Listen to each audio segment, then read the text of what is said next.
A very warm welcome to all of you and thank you for joining us here for what is the 8th IFAR conference, which I think is a story in itself. This morning, I think most of you were at Sapporo Racecourse for a wonderful display of the sort of efforts being done by the JRA, and I think that certainly helped me to understand more fully the way in which these things can, and I would have to say must change, I think, for the sake of the racing industry in particular.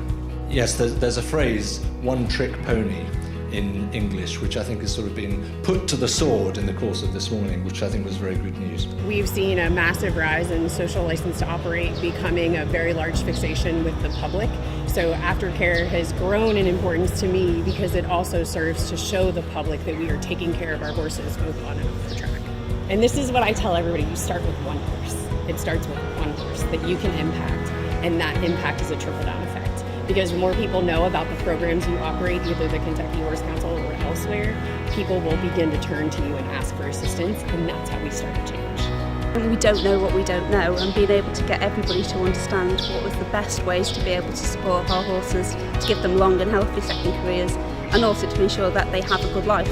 And I think for me that's really key, because we need to be able to educate people and to support to do the best. And people want to do the best for the horses, and that's what's really nice about it. But when we talk about the ethics and the right thing to do, it is our responsibility to provide second careers, but not just second careers, happy careers. So really worthwhile careers. And so that's the wider work of IFAR and all the individual racing jurisdictions to provide those aftercare opportunities is pivotal, it's fundamental to racing.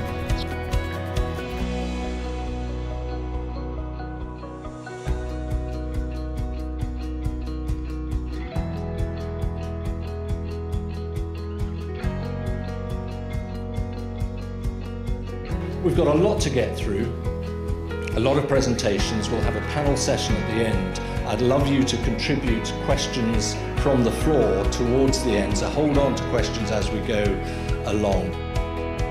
その後のやっぱ馬というものがどうなるんだということで、日本の国民の皆さんはもうすごく興味を持ってます。したがってきっちりとその走った馬をアフターケアをしないと競馬自体の信頼がものすごく下がってしまう。そこはだから競馬の信頼を確保する上でもやはりその働いてくれたサラブレッドたちは大切にしなければいけないというふうに思っています。Aftercare is incredibly important. My day job is I'm Programme Director for the Horse Welfare Board. A key part of our strategy, A Life Well Lived, looks at traceability, looks at aftercare. Aftercare is important not only because as an industry we feel it's important that these horses have other careers that they can successfully and do successfully go on to. But beyond that, it's in terms of the retention of our social licence, it's what the public accept. We wanted to many retired racehorses be active in the future and in many places in Japan. In Hong Kong, we've just grown up with thoroughbreds being part of, learning to ride, and that's become a real norm, which is great.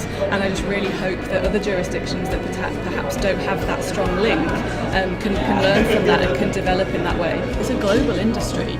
Horses are globetrotters, and Hong Kong is so geographically constrained that unfortunately we can't keep all of our horses in Hong Kong. So we've got absolutely fantastic partners around the world, and that's where our growth has been. That's where we've formed these official partnerships with New Zealand Thoroughbred Racing, Racing Victoria, to really support each other. In closing, I would once again like to express my sincere appreciation to the team at the JRA. Thank you for your attendance, and I hope you have a very successful week at the Asian Racing Conference.